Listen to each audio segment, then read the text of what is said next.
Welcome to the 15th device update of the attribute stacker Ice Strike. In this version of the build we are way tankier than in the 2 device version. We also went CI and we no longer have problems with mana. And going straight to the items, first upgrade that you wanna make is to buy a Warrior Invictus chest with plus 10 to all elemental resistances.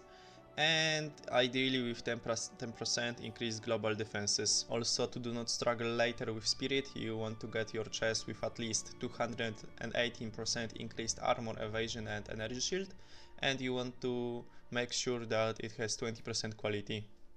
Another core item that you have to buy is the Hand of Wisdom and Action Gloves. Thanks to these gloves, we can stack flat lightning damage per 10 intelligence, so we don't have to get as much flat damage on our gear as we had to get in the 2 device version. And going to the rings, you want to get triple attributes, aiming for the almost the same amount of every attribute, but you can get some lower dexterity, and you want to also get some flat damage on the rings. It doesn't matter if the flat damage is physical or lightning or I don't know, fire. You just want to get some extra flat damage on the rings to boost our damage even more. Looking at the weapon, we really didn't change it from the 2 divine version. The only thing that you want there is that you want to get a corruption for flat damage. It doesn't have to be exactly like mine, the fire damage, you just want to get any flat damage for the corruption and then socket it with lightning damage. Lightning damage will be the best because we want to make sure that we can shock the enemies. In helmet you want to get some intelligence and then as much energy shield as you can, because that's our almost only source of the flat energy shield.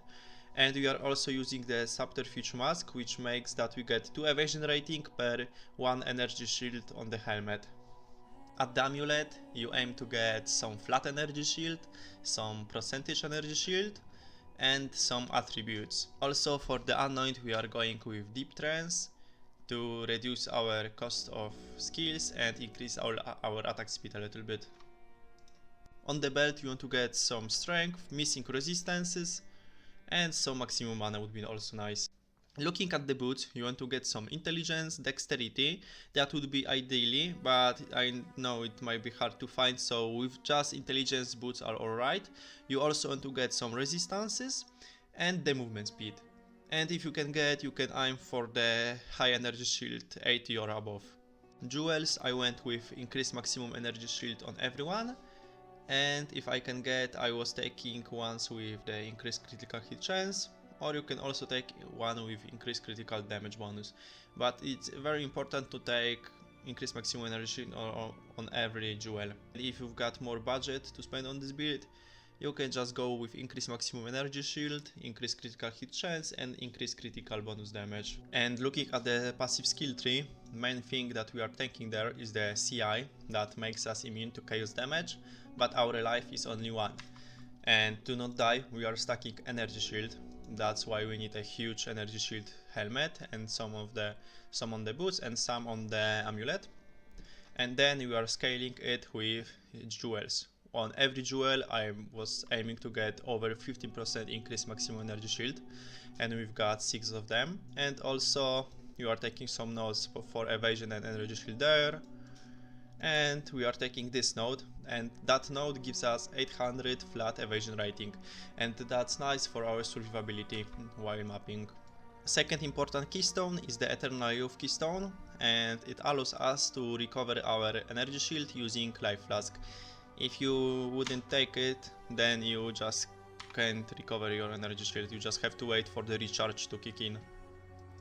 My main skill is Ice Strike, I've got him at level 19, but if you are feeling that you need more mana sustain, you can just go with Ice Strike, like maybe level 14, 15, something like that. That's almost the same damage and you just don't use so much mana.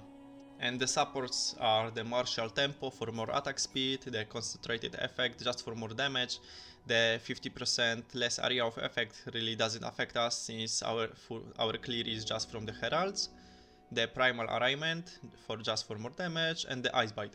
Ice Bite works really well with Bell, because when you put down a bell and you attack it once, then you freeze the bell and the Ice Bite kicks in. Next is Grim Fist, that basically doubles our energy shield while mapping. Hand of Chayula with Voltaic Mark, Conductivity and Heightened Curse. Wind Dancer with Maim, Blind and Clarity. If you've got somehow worse armor than this, you can just take off the Clarity and you get extra 10 Spirit. Herald of Thunder with Cold Infusion, Glaciation and Deep Freeze. You want to make that the Herald of Thunder is freezing enemies and the Herald of Ice is shocking enemies to make the chain explosion of them.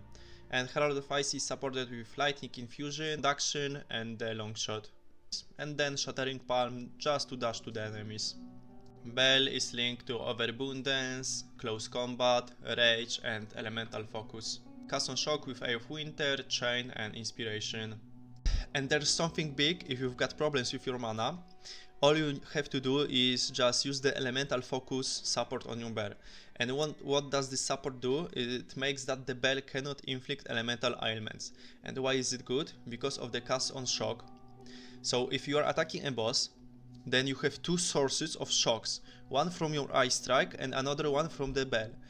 So we want to make that the bell cannot inflict elemental ailments, so it cannot shock enemies. Then we are left with only one source of shock on the enemy, so our cast on shock isn't proccing so fast and isn't draining our mana that quickly. The damage is a little bit worse, but I think overall the uptime damage on the bosses is better because you have your mana basically all the time while fighting the boss. Also, you want to make sure that on the amulet you've got the Deep Trance Anoint for the 10% reduced cost of skills. And you want to take these 3 nodes for additional reduced cost of mana skills and some mana regeneration rate. And I'm taking this node, it's okay. And if you've done everything that I've said, you shouldn't be having problems with mana anymore. And something that you want to do when you go for the boss, you want to turn off your Green Fist and turn on the Cast on Shock. And it's good because the Green Fist bonus that gives you double energy shield lives on you. So even if you turn off the Green Fist, you still got your double energy shield. And guys, when you are searching for your items, as you can see with this search, you go and there's on one divine, there are only for one divine jewels. What you want to do is go down there for the buyout price, take the exalted orb and set the maximum price for, let's say, 80. And as you can see, now there is multiple of the jewels for 15, 20 exalted orbs, and you can basically do this with every item that you are buying and get them cheaper. That's all in that video, guys. If you enjoyed it, consider leaving a like, subscribe and comment. And if you've got any more questions, feel free to ask in the comment section. I will answer every comment. And what do you guys think about maybe doing an update video for, let's say, 60 divine budget?